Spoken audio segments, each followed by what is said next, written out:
Ano, tudo bem? Quanto tempo, que saudade que eu tô sentindo de vocês. Não vejo a hora de tudo isso acabar e a gente poder estar juntinho novamente. Mas vamos lá, enquanto isso não acontece, vamos para mais uma aula de história. Hoje nós vamos falar do primeiro reinado, mas antes disso, vamos relembrar nossa aula da semana passada? Na semana passada, nós falamos sobre a independência do Brasil, que Dom Pedro, ele liberta o Brasil de Portugal. O Brasil, antigamente, era governado por Portugal. Ele dependia das ordens do rei de Portugal. Mas no dia 7 de setembro, Dom Pedro tira todo o poder da mão do rei de Portugal. E assim inicia o seu primeiro reinado, que vai de 1822 a 1831. Vamos ver um pouquinho o que foi esse primeiro reinado? Primeiro reinado, 1822. Então, o que acontece em 1822? Dom Pedro realiza a independência do Brasil em 7 de setembro de 1822. Nesse momento, Dom Pedro passa de príncipe regente a imperador e seu período de governo ficou conhecido como Primeiro Reinado, de 1822 a 1831. Ou seja, a partir da independência do Brasil, Dom Pedro passa a ser o governador, ele passa a dar ordens no Brasil e não mais o seu pai, rei de Portugal. Dom Pedro, nessa época, ele tinha um território com muitas riquezas para administrar e um povo para cuidar. A partir desse momento, quem teria que cuidar do Brasil agora era Dom Pedro. Para ele, isso não seria fácil, porque como ele faria para cuidar do Brasil tão grande e sozinho? Isso para ele era um grande desafio, crianças. Você acha que Dom Pedro daria conta de cuidar de todos os detalhes do Brasil, de todos os cantinhos? Me responde aí o que vocês acham. Ele sozinho daria conta? Acho que não, né, crianças? Então, o que ele faz? Ele convida José Bonifácio de Andrada para ajudá-lo, sendo seu principal ministro. Ele chama José Bonifácio para ajudar a cuidar do Brasil. Hoje, nós temos o presidente que manda no Brasil, não é mesmo? Mas nós aprendemos também que tem os governadores, os deputados, os prefeitos que ajudam nesse trabalho, porque o Brasil é muito grande. E aí, eles têm os ajudantes. Da mesma forma, Dom Pedro precisava de um ajudante, e então ele convida José Bonifácio de Andrada. Você já ouviu desse nome? Vamos ver um pouquinho, antes de continuar o primeiro reinado, quem era José Bonifácio? José Bonifácio, ele era um amigo de Dom Pedro. Dom Pedro confiava nele, por isso convidou para ser o seu ministro. E ele teve algumas ideias. Vamos ver quais são essas ideias? Ele queria acabar com os escravos. Naquela época tinham muitos escravos, né? Então ele queria acabar com o tráfico, ele queria libertar os negros. Ele também queria integrar os índios à nação brasileira, fazer com que os índios se tornassem cidadãos brasileiros.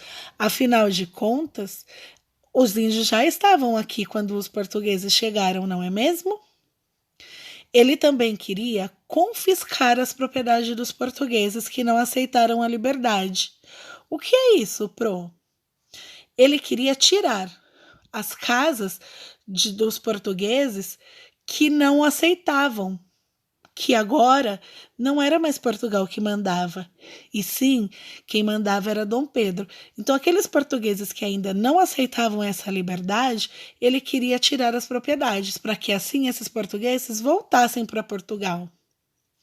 Ele também queria que o Dom Pedro fizesse uma constituição ao Brasil. O que é constituição? Vocês já ouviram falar sobre constituição? Constituição são as leis, que nós vamos ver daqui a pouquinho. Mas o José Bonifácio queria que Dom Pedro fizesse isso sem chamar ninguém, que fizesse isso para que assim não fosse elegido nenhum outro deputado e que apenas ele ficasse mandando. Então vamos ver, lembra que eu perguntei o que era uma Constituição? Constituição é o conjunto de leis e normas de um país. Constituição regula e organiza o funcionamento do Estado. É a lei máxima que permite poderes e define os direitos e deveres do cidadão.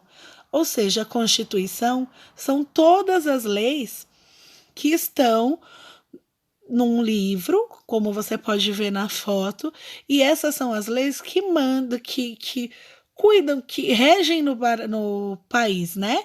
São as leis que cuidam do nosso país, do andamento do nosso país.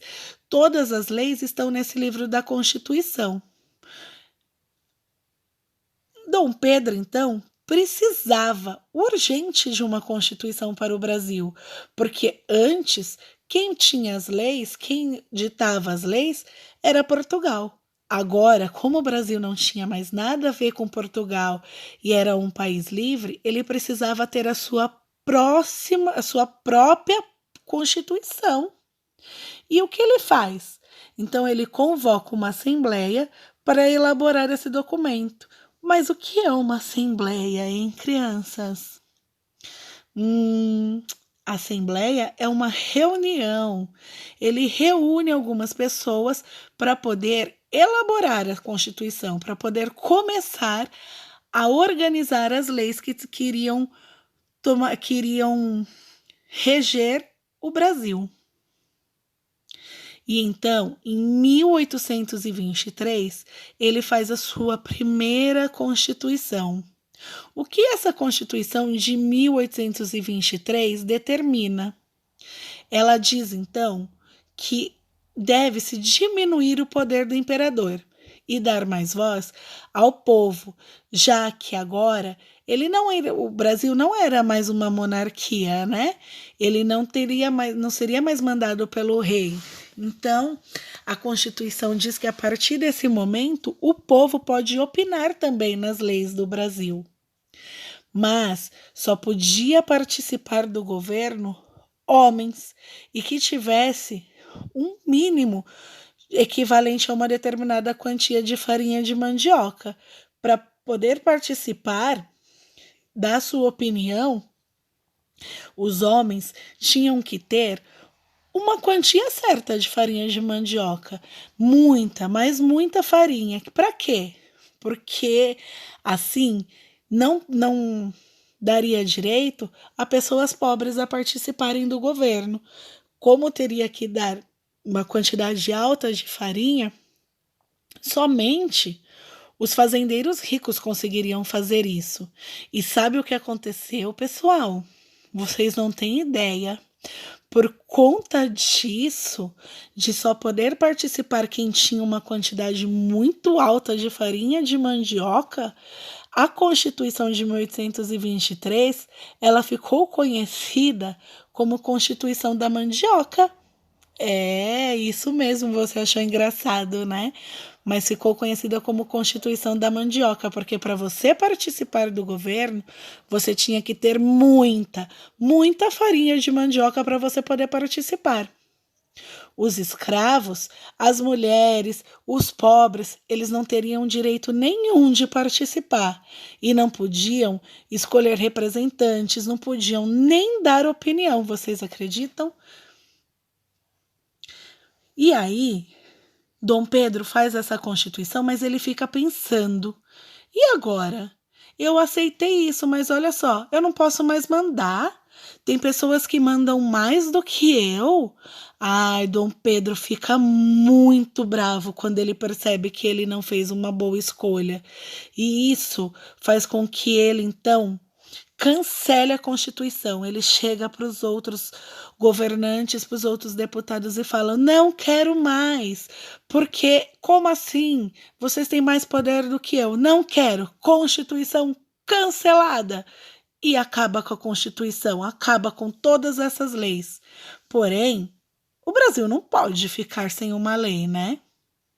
Então, surge a Constituição de 1824. Ele faz uma nova livro de leis. O que será que vai mudar nessa Constituição? Será que vocês conseguem imaginar o que será que ele vai mudar aí? Se ele cancelou por não poder participar tanto do governo? Vamos ver. Nessa nova Constituição, então, Dom Pedro nomeia uma comissão sobre a qual ele mantinha controle e na qual ele confiava, ou seja, o que ele fez? Ele só convidou pessoas que ele confiava para poder participar dessa comissão, para poder ser os deputados deles de confiança. Ele convidou pessoas que ele pudesse mandar. Ele não queria mais aquelas pessoas que ele não podia falar, que não obedeciam às ordens dele. Ele queria pessoas que obedecessem às ordens deles. E aí, essa nova Constituição, ela estabelece o quê? Que apenas quem tivesse uma renda anual superior a 100 mil réis poderia votar. Assim, a participação política continuava na mão das minorias, ou seja, apenas para os ricos novamente. Quem fosse português e aceitasse obedecer à Constituição, ia ser considerado como brasileiro. E poderia até exercer cargos políticos, mas só se obedecesse às leis. Se não obedecesse, não seria considerado como brasileiro e não poderia participar do governo. O imperador também poderia cancelar qualquer cargo político que ele achasse necessário. Se ele achasse que tinha alguém que não estava obedecendo, ele simplesmente ia lá e tirava aquela pessoa do poder, porque quem mandava era ele, e ele queria deixar isso bem claro para as pessoas. Após essa Constituição de 1824, como que ficou então o governo? Como que foi organizado os cargos políticos? Veja nesse desenho abaixo. Existia o poder moderador. Esse poder moderador, ele era mantido pelo imperador. Quem mandava nele era o imperador.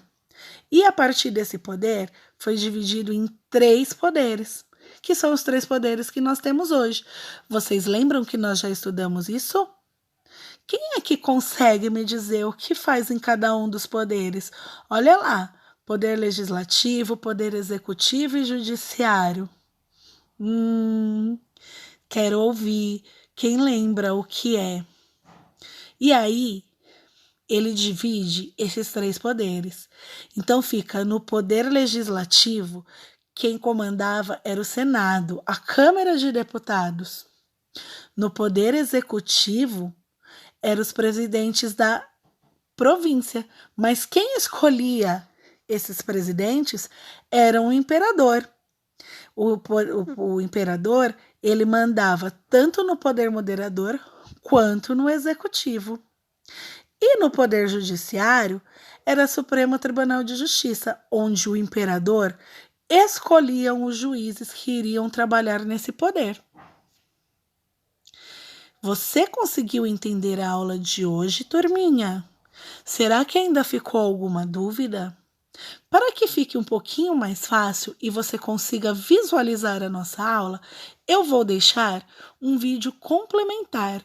Eu vou te mandar um link de um vídeo onde você vai poder assistir essa história de forma bem legal. E caso você tenha alguma dúvida, você já sabe que você pode me ligar. Agora, depois que você assistir esse vídeo e o vídeo complementar, você vai pegar o seu livro e vai fazer das páginas 120 a 130. Você vai responder as questões com muita atenção. Eu vou te dar algumas dicas. Lá na página 122, ele vai começar perguntando se depois da independência de 1822, para você responder o que realmente mudou. Então ele pergunta: a escravidão acabou? Eu acho que não, hein, pessoal? Lembra que José Bonifácio queria acabar com ela, mas ele ainda não conseguiu. Depois, na página 123, ele pergunta assim: quem passou a governar o Brasil após a independência? O governante era português ou brasileiro? Quem estava no comando depois do dia 7 de setembro? Quem assume o governo? Quem era? Eu sei que você sabe essa resposta, hein? A pergunta C pergunta o que mudou no Brasil após a independência. Também tá bem facinho. Você vai ler o texto e você vai achar tudo o que mudou. A 2 pergunta quais eram as propostas de José Bonifácio. Aqui nesse vídeo tem algumas. E aí na sua página 122 também conta todas elas. E você vai ficar craque nas ideias de José Bonifácio. Depois temos pergunta na página 126, que é uma pesquisa. Você vai procurar na internet o que significa monarquia absolutista e monarquia parlamentarista. Faça uma pesquisa e depois me explique o que é cada uma dessas monarquias. Eu quero que você me mande uma mensagem bem legal dizendo o que você entendeu nessa pesquisa. E a próxima página para você responder é a 128. Na 128, você vai listar 5 desejos para o nosso país. Você vai colocar as suas preferências de problemas que afetam muitas pessoas ao mesmo tempo. Que tipos de coisas causam problemas para várias pessoas ao mesmo tempo? Como, por exemplo, a miséria. A miséria, quando o governo sobe muito os valores dos produtos, aquela classe que é mais pobre consegue comprar tudo o que precisa? Não, né? Isso é um grande problema que atinge muitas pessoas. Então você vai listar 5 coisas que atingem as pessoas. E depois você vai pensar em 5 soluções para esses problemas. Facinho, né, turminha? Eu confio em vocês. Na página 129, tem 2 perguntas. Explique por que a Constituição de 1823 recebeu o nome de Constituição de Mandioca. Lembra que eu contei para vocês? Vou falar até mais baixinho, hein, turma? Era porque quem quisesse participar do governo tinha que ter muita mandioca. Vocês conseguem lembrar dessa história? Que até vocês acharam engraçado o nome? Muito bem, é isso mesmo. Então explique direitinho. A próxima pergunta é: o que a Constituição da Mandioca propôs que desagradou o imperador? Por que o imperador ficou muito bravo e falou: chega! Constituição cancelada! Quem é que consegue me lembrar? Ah, essa tá muito fácil, pessoal. Se você esqueceu, dá uma voltadinha aí no vídeo e você vai lembrar. E na página 130 vem o esquema de organização política. Então tem lá o desenho e ele fala, né, organização política do Brasil em 1824. Qual era o primeiro poder lá que era exercido pelo imperador que estava no desenho? Vou dar uma voltadinha, hein? Olha lá. O primeiro poder, o poder máximo que está acima de todos, é esse que você vai escrever nas linhas. E a última, ele pergunta para você o seguinte: sabendo que o episódio visto pelo menino foi da independência do Brasil, neste texto, ou seja, ele fala assim, nesta anedota, que é esse textinho que tem em cima, ele pergunta sobre a participação do povo no momento, como o povo era demonstrado. Então ele fala assim, como que o povo participava da independência do Brasil? Você sabe todas essas respostas, eu tenho certeza. Responda todas com bastante atenção. Mas se mesmo assim você ainda tiver dúvidas, você pode me mandar uma mensagem ou fazer uma chamada de vídeo e eu vou estar aqui para tirar todas as tuas dúvidas. Turminha, essa foi a nossa aula de hoje. Um forte abraço para vocês. Eu amo cada um de vocês e eu não vejo a hora de podermos estar juntos novamente. Um beijo e até a próxima aula.